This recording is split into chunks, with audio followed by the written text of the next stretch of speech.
السلام علیکم ورحمۃ اللہ تعالی وبرکاتہ۔ نحمده ونصلي ونسلم على رسوله الكريم اما بعد فاعوذ باللہ من الشیطان الرجیم بسم اللہ الرحمن الرحیم ان اللہ وملائکته یصلون علی النبی یا ایہا الذین آمنوا صلوا علیہ وسلموا تسلیما اللهم صل على سيدنا ومولانا محمد معدن الجود والكرم وآله الكرام وابنه الكريم وبارك وسلم صلاة وسلاما عليك يا رسول الله صلی اللہ تعالی علیہ وسلم۔ 8ویں ہجری کے واقعات میں سے جنگ طائف کا واقعہ بیان کیا جا رہا ہے۔ اس میں یہ بات بیان کی گئی تھی کہ حضور پاک صلی اللہ علیہ وسلم نے نئے جو مسلمان ہوئے تھے ان کو بہت زیادہ انعامات سے نوازا، ان کو کئی سو کی تعداد میں اونٹ اور گھوڑے اور بکریاں عنایت فرمائی۔ تو یہ دیکھ کر انصاری جو صحابہ تھے ان کو دل میں تھوڑا سا الجھن ہوئی کہ یہ حضور پاک صلی اللہ علیہ وسلم نے ہم کو چھوڑ کر یہ 9 مسلموں کو جو نئے مسلمان ہوئے ان کو اتنا زیادہ انعام کیوں دیا۔ تو رسول اللہ صلی اللہ علیہ وسلم نے پھر انصار سے خطاب فرمایا تھا کہ ان لوگوں کی دل جوئی کے لیے، ان کو اسلام سے قریب کرنے کے لیے یہ انعامات دیے گئے، اور کیا تم اس بات پر خوش نہیں کہ ان کے لیے مال و دولت ہے اور تم اپنے نبی کو گھر لے کر جاؤ گے؟ تو اس سے بڑی کوئی نعمت نہیں ہو سکتی ہے۔ آپ جب اموال غنیمت کی تقسیم سے فارغ ہو چکے تو قبیلہ بنی سعد کے رئیس زہیر ابو سرد چند معززین کے ساتھ بارگاہ رسالت میں حاضر ہوئے۔ قبیلہ بنو سعد یہ وہی قبیلہ ہے جس قبیلے سے حضرت حلیمہ سعدیہ رضی اللہ تعالی عنہ کا بھی تعلق تھا، جو حضور پاک صلی اللہ علیہ وسلم کی رضائی ماں ہیں، جنہوں نے حضور پاک صلی اللہ علیہ وسلم کو دودھ پلایا تھا۔ تو اس قبیلے کے سردار زہیر، جن کی کنیت ابو سرد تھی، وہ اپنے قبیلے کے کچھ بڑے لوگوں کو، شریف لوگوں کو لے کر حضور صلی اللہ علیہ وسلم کی بارگاہ میں حاضر ہوئے اور اسیران جنگ کی رہائی کے بارے میں درخواست پیش کی، یعنی جو جنگ میں قیدی بنائے گئے تھے ان کو رہا کرنے کے بارے میں حضور پاک صلی اللہ علیہ وسلم سے درخواست کی۔ تو اس موقع پر زہیر بن سرد نے ایک بہت ہی مؤثر تقریر کی، جس کا خلاصہ یہ ہے کہ اے محمد صلی اللہ علیہ وسلم، آپ نے ہمارے خاندان کی ایک عورت حلیمہ کا دودھ پیا ہے۔ آپ نے جن عورتوں کو ان چھپروں میں قید کر رکھا ہے ان میں سے بہت سی آپ کی رضائی پھوپھیاں اور بہت سی آپ کی خالائیں ہیں، یعنی اس دودھ کے رشتے کی وجہ سے، کیونکہ جو عورت دودھ پلاتے پھر وہ رضائی ماں ہو جاتی، تو پھر اس کے جو رشتہ دار، اس کی بہنیں خالائیں ہو جائیں گی اور اس کے شوہر کی بہنیں پھوپھیاں ہو جائیں گی۔ تو اس طریقے سے ان لوگوں نے یہ زہیر نے یہ بات کہی کہ ان قیدیوں کے اندر بہت سی آپ کی پھوپھیاں بھی ہیں، بہت سی آپ کی خالائیں بھی ہیں۔ خدا کی قسم، اگر عرب کے بادشاہوں میں سے کسی بادشاہ نے ہمارے خاندان کی کسی عورت کا دودھ پیا ہوتا تو ہم کو اس سے بہت زیادہ امیدیں ہوتی، اور آپ سے تو اور بھی زیادہ ہماری توقعات وابستہ ہیں، یعنی آپ سے ہم کو اور زیادہ امید ہے کہ آپ ہمارے قیدیوں کو رہا کر دیں گے، لہٰذا آپ ان سب قیدیوں کو رہا کر دیجئے۔ زہیر کی تقریر سن کر حضور صلی اللہ علیہ وسلم بہت زیادہ متاثر ہوئے اور آپ نے فرمایا کہ میں نے آپ لوگوں کا بہت زیادہ انتظار کیا، یعنی جنگ ختم ہو جانے کے بعد قیدیوں کو ایک جگہ پر جمع کر کے رکھا ہوا تھا کہ قبیلے کے لوگ آ جائیں تو یہ قیدی ان کے حوالے کر دیے جائے، لیکن آپ لوگ نہیں آئے۔ آپ لوگوں نے آنے میں بہت زیادہ دیر لگا دی۔ بہرکیف میرے خاندان والوں کے حصے میں جس قدر لونڈی غلام آئے ہیں میں نے ان سب کو آزاد کر دیا، لیکن اب عام رہائی کی تدبیر یہ ہے کہ نماز کے وقت جب مجمع ہو تو آپ لوگ اپنی درخواست سب کے سامنے پیش کریں، یعنی جو میرے اختیار میں تھا۔ حضور پاک نے ارشاد فرمایا کہ جو میرے اختیار میں تھا میں نے ان سب کو آزاد کر دیا ہے۔ اب سب کی طرف سے میں تھوڑی آزاد کر سکتا ہوں، وہ سب کے معاملات ہیں، وہ ان کی مرضی ہے، وہ اجازت دیں گے تو رہائی ہوگی۔ جن کے پاس جو لونڈی غلام پہنچے ہیں، جن کے حصے میں جو بھی آئے ہیں، تو ان کا اختیار ان کو ہے۔ چنانچہ نماز ظہر کے وقت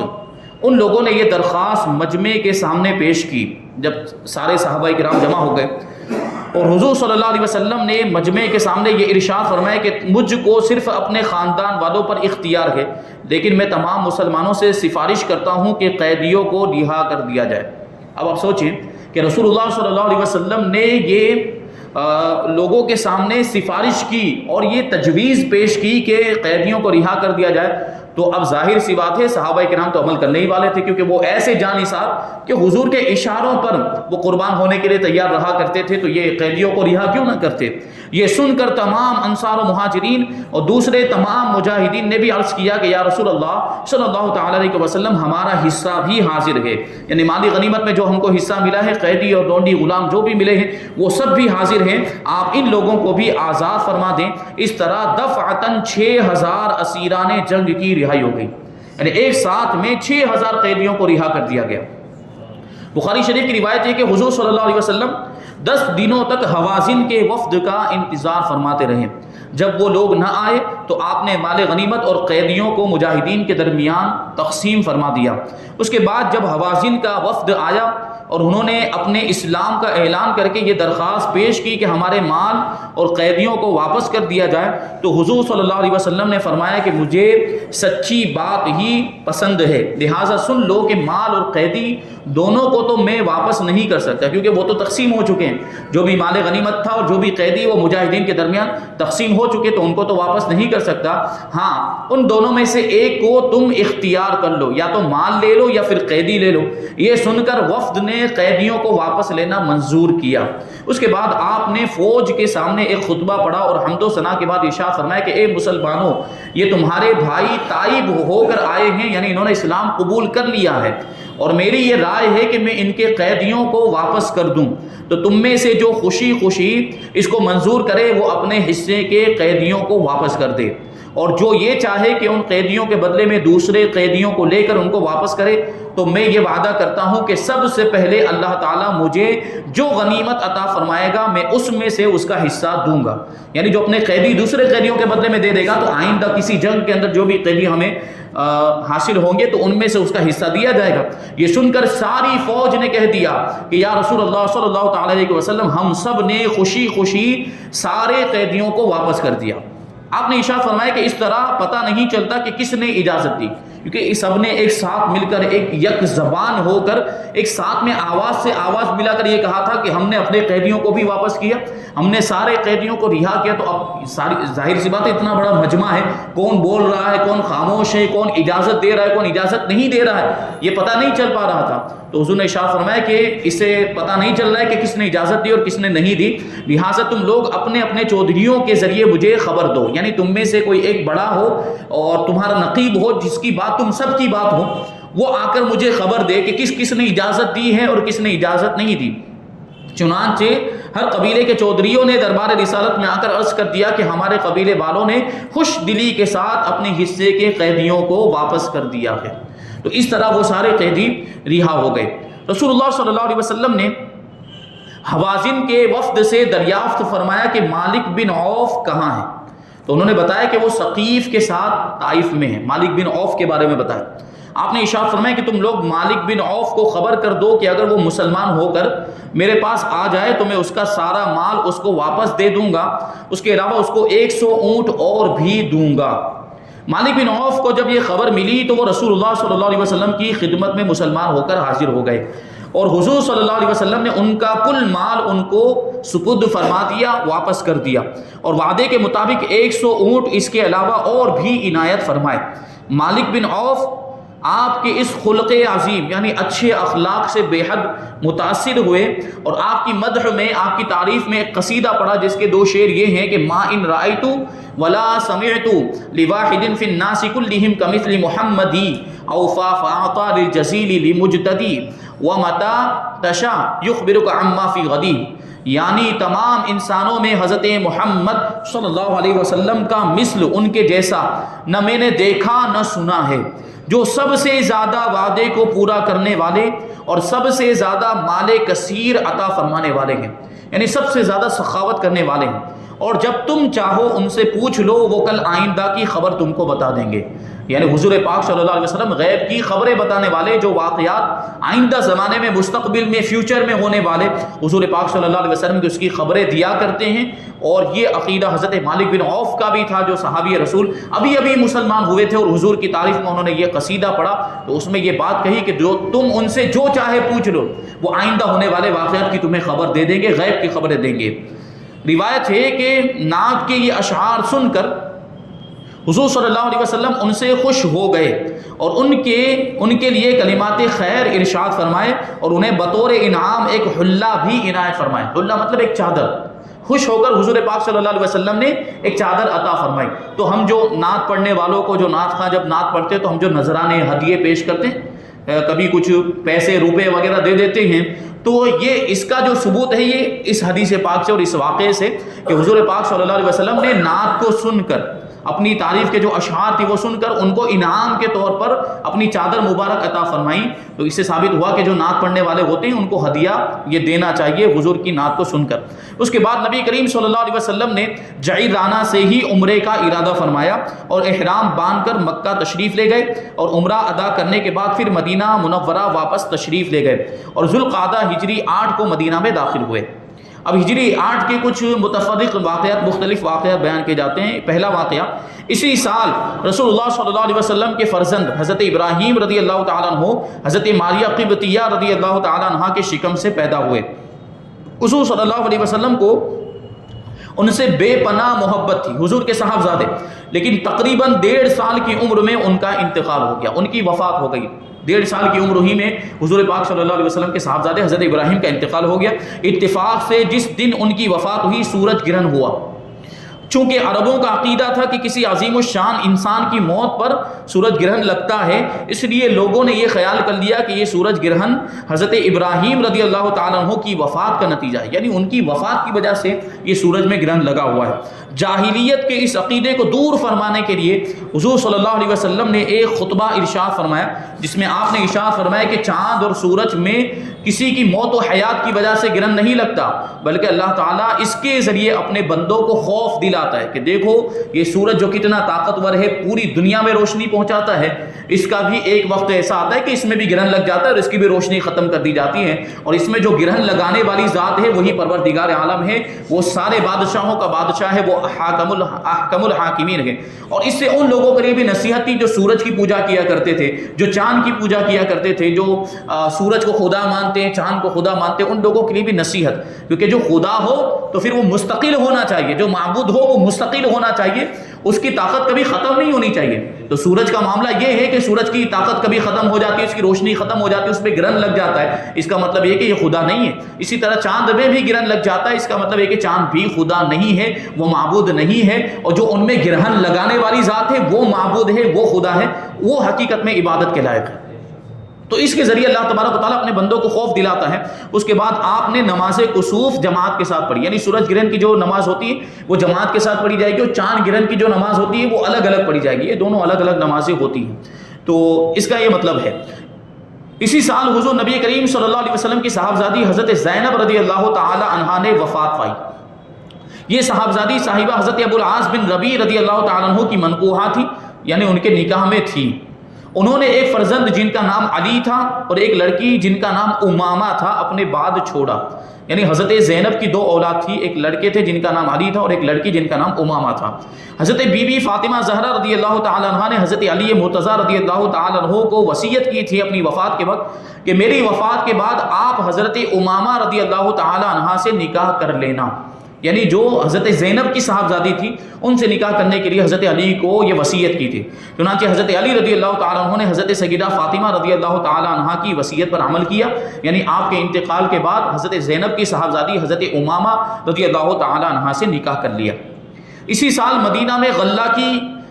گرانی بہت زیادہ بڑھ گئی، یعنی اناج جو تھا وہ بہت زیادہ مہنگا ہو گیا.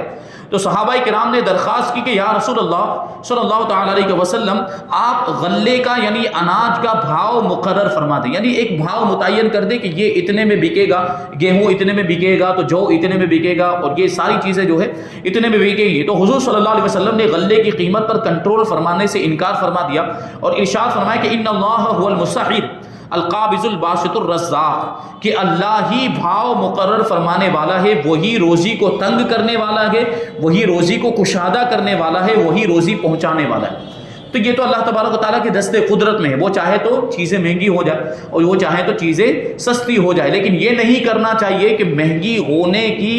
نیت سے چیزوں کو جمع کر کے رکھے. کچھ لوگ ایسا کرتے ہیں. اناج غلے کے تعلق سے عام طور پر یہ ہوتا ہے کہ وہ جب سستا اناج ہوتا ہے تو اس کو جمع کر کے گوڈاؤن بھر لیتے ہیں، اپنے گودام کے اندر خوب جمع کر کے رکھتے ہیں اور انتظار کرتے ہیں کہ جب مہنگا ہوگا تو لوگوں کی مجبوری کا فائدہ اٹھا کر ہم اور زیادہ مہنگا کر کے اس کو بیچیں گے. یہ جائز نہیں، یہ درست نہیں ہے، اس کی اجازت نہیں ہے. ہاں عام طور پر مہنگا ہو گیا ہے تو پھر اس میں مجبوری ہے، کیونکہ اسے جو بیچنے والا ہے اس کو خود بھی مہنگا ملا ہوگا تو اپنا کچھ تو منافع رکھ کے بیچے گا۔ بعض مورخین کے بقول اسی سال مسجد نبوی میں ممبر شریف رکھا گیا۔ اس سے پہلے حضور صلی اللہ علیہ وسلم ایک ستون سے ٹیک لگا کر خطبہ پڑھا کرتے تھے، جو کھجور کے تنے کا بنا ہوا یہ ایک ستون تھا۔ اس کے بارے میں واقعہ بیان کیا گیا، جب حضور پاک صلی اللہ علیہ وسلم وہاں سے وہ جگہ چھوڑ کر ممبر پر تشریف فرما ہوئے، جب ممبر لا کر رکھا گیا تو وہ رونے لگا تھا۔ پھر حضور پاک صلی اللہ علیہ وسلم نے اس کو سینے سے لگایا اور اس سے ارشاد فرمایا کہ کیا تو چاہتا ہے کہ تجھے دوبارہ تیرے باغ میں لگا دیا جائے اور تجھ پر پھل بھی اگیں، تجھ پر پتے بھی اگیں، یا تو چاہتا ہے کہ تجھے جنت میں بھیج دیا جائے؟ تو اس نے یہ خواہش ظاہر کی تھی کہ مجھے جنت میں جانا ہے تاکہ میں اللہ والوں کی خدمت کر سکوں۔ تو یہ جو ممبر شریف رکھا گیا، اور بعض مورخین کا قول ہے کہ ممبر 7 ہجری میں رکھا گیا۔ یہ ممبر لکڑی کا بنا ہوا تھا جو ایک انصاری عورت نے بنوا کر مسجد میں رکھوایا تھا۔ حضرت امیر معاویہ رضی اللہ تعالیٰ عنہ نے چاہا کہ اس ممبر کو تبرکاً ملک شام لے جائیں، کیونکہ حضرت امیر معاویہ ملک شام، ان کا جو تخت تھا وہ ملک شام میں تھا، وہیں کے گورنر، وہیں کے بادشاہ، وہیں کے حاکم حضرت امیر معاویہ تھے۔ تو آپ نے سوچا کہ تبرک کے لیے حضور پاک صلی اللہ علیہ وسلم کے زمانے کا جو ممبر ہے میں اس کو وہاں پر لے جاؤں، ملک شام۔ مگر انہوں نے جب اس کو اس کی جگہ سے ہٹایا تو اچانک سارے شہر میں ایسا اندھیرا چھا گیا کہ دن میں تارے نظر آنے لگے۔ یہ منظر دیکھ کر حضرت امیر معاویہ رضی اللہ تعالیٰ عنہ بہت شرمندہ ہوئے اور صحابہ کرام سے معذرت خواہ ہوئے، اور انہوں نے اس ممبر کے نیچے 3 سیڑھیوں کا اضافہ کر دیا۔ یعنی حضرت امیر معاویہ کو سمجھ میں آ گیا کہ ممبر ہٹانے کی وجہ سے یہ اندھیرا چھا گیا اور دن میں جو تارے نظر آنے لگے، تو انہیں اپنی غلطی کا احساس ہو گیا، لغزش کا احساس ہوا، تو انہوں نے اس ممبر کو واپس مسجد نبوی کے اندر رکھ دیا۔ اور مسجد نبوی کا جو ممبر تھا جو رسول اللہ صلی اللہ علیہ وسلم کے زمانے کا، اس میں نیچے 3 سیڑھیوں کا اضافہ کر دیا۔ پہلے سے 3 سیڑھیاں موجود تھی، یہ جس طرح ہمارے یہاں ممبر میں 3 سیڑھیاں ہوتی ہیں، یہ حضور پاک صلی اللہ علیہ وسلم کے ممبر میں بھی 3 سیڑھیاں تھیں، لیکن حضرت امیر معاویہ نے نیچے اور سیڑھیوں کا اضافہ کیا۔ جب سے ممبر نبوی کی 3 پرانی سیڑھیاں اوپر ہو گئی، جس کی وجہ سے وہ جو حضور پاک صلی اللہ علیہ وسلم کے زمانے کی اور خلفائے راشدین کے زمانے کی جو 3 سیڑھیاں تھیں، 3 پگتیے تھے، وہ اوپر ہو گئے، 3 نئے پگتیے نیچے لگا دیے، سیڑھیاں نیچے لگا دی، تاکہ حضور صلی اللہ علیہ وسلم اور خلفائے راشدین جن سیڑھیوں پر کھڑے ہو کر خطبہ پڑھتے تھے، اب دوسرا کوئی خطیب ان پر قدم نہ رکھ سکے۔ جب یہ ممبر بہت زیادہ پرانا ہو کر انتہائی کمزور ہو گیا تو خلفائے عباسیہ نے بھی، جب بعد میں عباسی حکومت آئی، اس کی مرمت کرائی، اس کو ریپیئر کیا تھا، لیکن اب تو وہ ممبر کہاں پر ہے کوئی پتہ نہیں چلتا کہ حضور پاک صلی اللہ علیہ وسلم کے زمانے میں جو ممبر تھا لکڑی کا بنا ہوا، وہ ان لوگوں نے کہاں ڈال دیا اللہ ہی جانتا ہے۔ اور اسی سال قبیلہ عبد القیس کا وفد حضور پاک صلی اللہ علیہ وسلم کی خدمت میں حاضر ہوا۔ حضور صلی اللہ علیہ وسلم نے ان لوگوں کو خوش آمدید کہا، ان کا استقبال کیا، اور ان لوگوں کے حق میں یوں دعا فرمائی کہ اے اللہ تو عبد القیس کو بخش دے۔ جب یہ لوگ بارگاہ رسالت میں پہنچے تو اپنی سواریوں سے کود کر دوڑ پڑے، یعنی حضور کی ملاقات کا ان کے دلوں میں ایسا شوق تھا، ایسا جذبہ تھا کہ ابھی سواریاں رکی بھی نہیں تھی، گھوڑے اور اونٹ رکے بھی نہیں تھے، چالو سواریوں میں سے، چلتی ہوئی سواری میں سے کود پڑے اور حضور کے قدموں میں جا کر گر گئے، اور حضور صلی اللہ علیہ وسلم کے مقدس قدموں کو چومنے لگے، اور آپ لوگوں نے اس سے ان لوگوں کو منع بھی نہیں فرمایا۔ اس کا کیا مطلب ہوا کہ بزرگ جو ہستیاں ہوتی ہیں ان کے قدموں کا بوسہ لینا جائز ہے۔ تو حضور پاک صلی اللہ علیہ وسلم کے قدموں کا بوسہ لیا یہ عبد القیس کے لوگوں نے۔ اب یہاں پر جو ہے کہ یہ واقعات یہاں پر ختم ہوتے ہیں، ہجری 8 کے واقعات ختم ہو گئے۔ اب یہاں سے ہجرت کے 90 سال کے واقعات کو بیان کیا جائے گا۔ اللہ تبارک و تعالیٰ کی بارگاہ میں دعا ہے کہ جو کچھ بھی بیان ہوا اس پر مجھے آپ کو ہم سب کو عمل کرنے کی توفیق عطا فرمائے، صحابہ کرام جیسا جذبہ محبت ہم سب کو بھی عطا فرمائے۔ وما علینا الا البلاغ۔ الفاتحہ۔